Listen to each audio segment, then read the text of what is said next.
Right, Operation Lawn Renovation is back on. You all ready? Yeah. Yeah. Okay.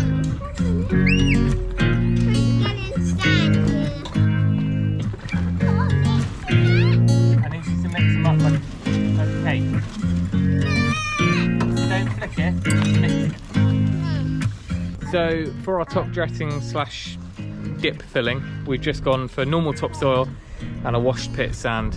It's not the best way to do it. Of course, you can get the proper blends. We're gonna go somewhere between 50-50 and 70-30. Again, not too worried about it. The grass is really strong anyway.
Well, that might be just about it for today. Managed to get one of the top sections done and an eighth of what's down here. But what we're doing is just mixing it up on the top lawn and bringing it down. We're just mixing it by hand. I started thinking I'd do it in the cement mixer, but I'm not sure how much that would help. And it doesn't need to be, it's not an exact science. We're probably at about 50-50, maybe a little bit more sandy than that at the moment. It's a washed sand and the topsoil was fairly screened. You know, there's a few little lumps and bumps in it, but there's no stones. You know, the worms will help us there, and things will rain and wash through. So hopefully it's not going to end up too gritty. It always seems that way when you start putting sand down, but I think we should be just fine. So I'll carry on tomorrow, and what I need to do is now pay a bit more attention to any of the dips down here, and then hopefully we'll have things a little bit flatter for the summer.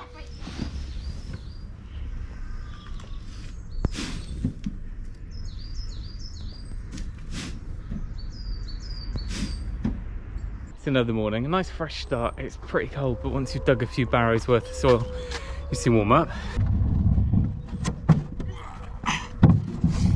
Right, making it up a little bit as we go along. Where I need to build up the dips in the lawn, I'm using more topsoil than the sand, that ratio, because it's soil that needs building up. Now we're back to kind of just top dressing the bottom lawn.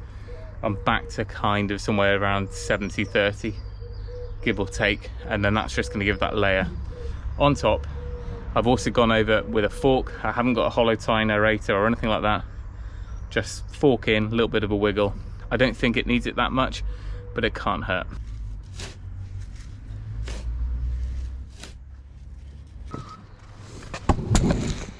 You survived.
I've knocked out those humps so it's fairly even.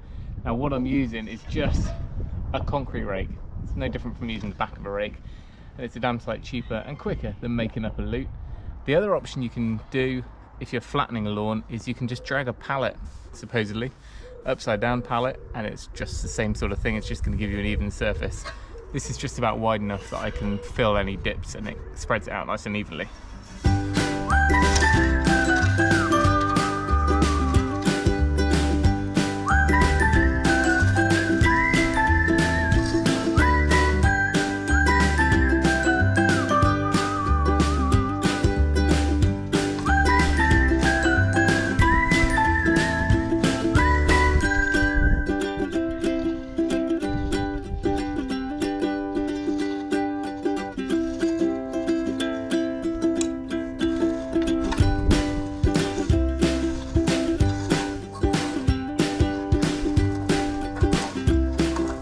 Well, there we go. The lawn looks more like a beach right now. I might work it in a little bit more with the broom. That tends to work quite well. I think I've got most of the low spots. What I've found is working early in the morning when the sun's really low, it's quite helpful because you can see shadows on the ground and you can see where your dips are a little bit easier. Humps are a bit more difficult. Down here, where we removed that huge holly tree and brush that was here, I left the lawn, or left the topsoil a little bit high, thinking it would sink over time.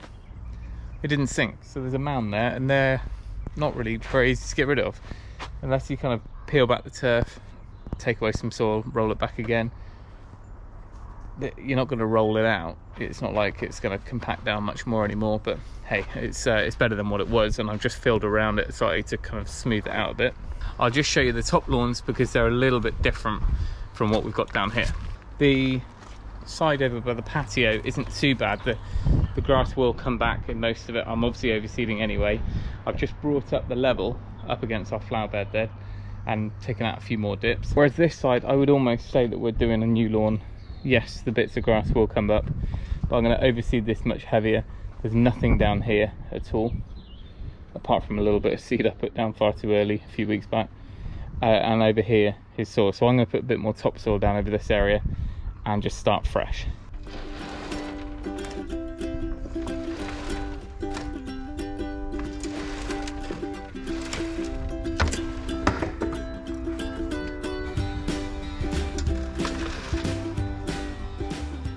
Okay, so now we're on to the fun bit. We are on to seeding, overseeding, reseeding, and basically making sure we've got a green lawn again for the summer. Now our scarifying and kind of general dethatching of the lawn will mean that our original grass will grow back, but what we want to do is fill in any chance for weeds by getting a good strong new growth from this new seed. So I've gone with A1 Premiership Pro. By all accounts, this is pretty decent stuff. It's family friendly and it's pretty good germination rate as far as the speed it germinates, and it's also not too bad in shady areas, so at the top that's going to help us too.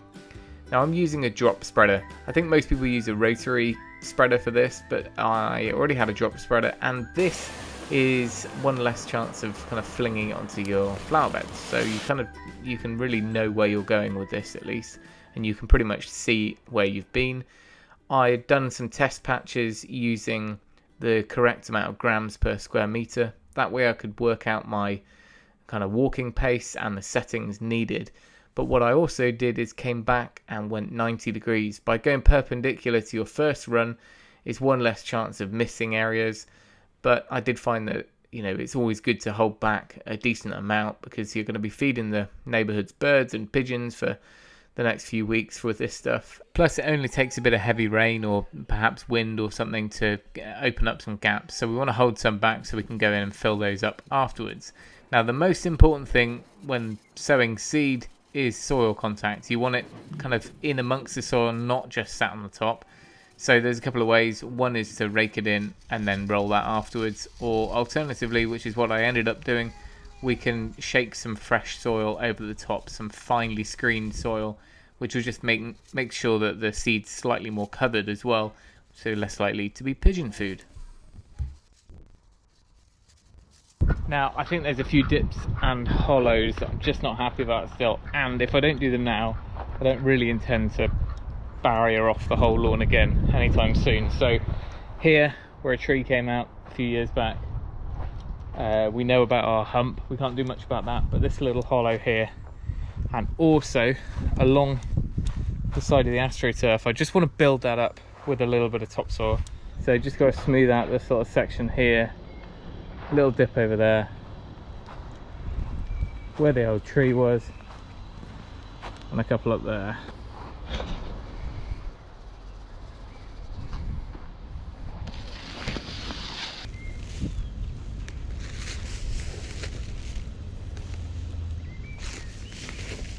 Right, now we roll it. Hopefully that will crush down a few of the lumps.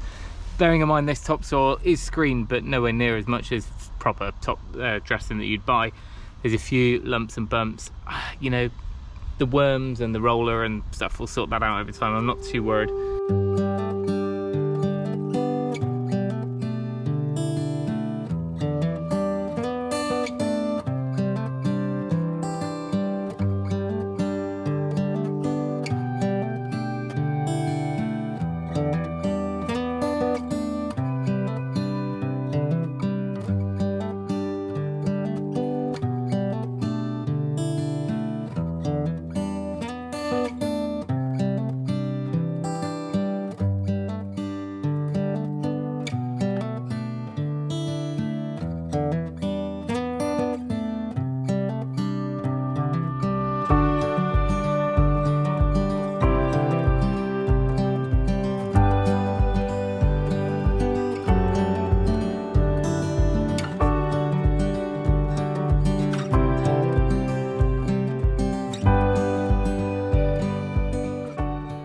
Okay, here we are the next day. Things are looking a little bit more green. Once you've had a bit of water over the grass, it's less sandy looking, but it's certainly pretty patchy and bare for a few weeks, so you do need to put up with that. It's a bit of an eyesore and it doesn't go down that well with the family, but I'm promising them that it's going to be better for the summer. So our little plastic sprinkler really wasn't up to the job for all the different areas, so I picked up a couple of the metal sort of pulsing sprinklers. They are inexpensive and they're a great way to cover bigger distances. So I had two down on this bottom lawn. Once you've dialed in the settings, you can pretty much get it to hit everything that you need, but it does take a bit of patience to get that right. Now, we had a couple of dry weeks, so I did need to water more morning and evening just until things had really germinated and kind of made a start. Ideally it's going to be spring anyway, so things are hopefully going to be naturally a little bit more damp. This is what we're looking like today. So we are, I think, about 20 days on. I'd have to check the dates. So things are definitely thickened up. They're greener than what they were before, and it's no longer looking quite so terrible as it was. A few areas I've gone back over, either with a bit more top dressing or a bit more seed, and you can see they're a little bit further behind. I've also had a few areas where some kind of stray grass has got in. That's the thicker sort of meadow grass, and that can spread. That's mainly from these top two lawns. It's a pain. I've actually ended up digging out some sections where it's particularly bad. The rest of it, I'm hoping just by cutting it short and overseeding with the fresh stuff will kind of overtake it. There we are. We're better than what we were. We're definitely thickened out, nice and green. And I will give you an update in another couple of weeks when hopefully all my bare patches are no longer bare.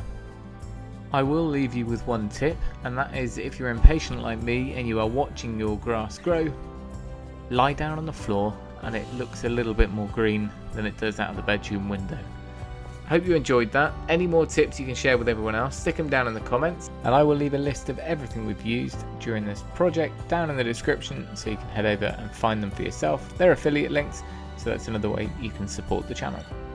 Hope you enjoyed this project. It's going to be great to have a nice new green lawn for the summer, but plenty of other projects to keep updated with, so do make sure you're subscribed. Give this one a thumbs up if you enjoyed it, but remember, if you can, do it yourself, and we'll see you next time.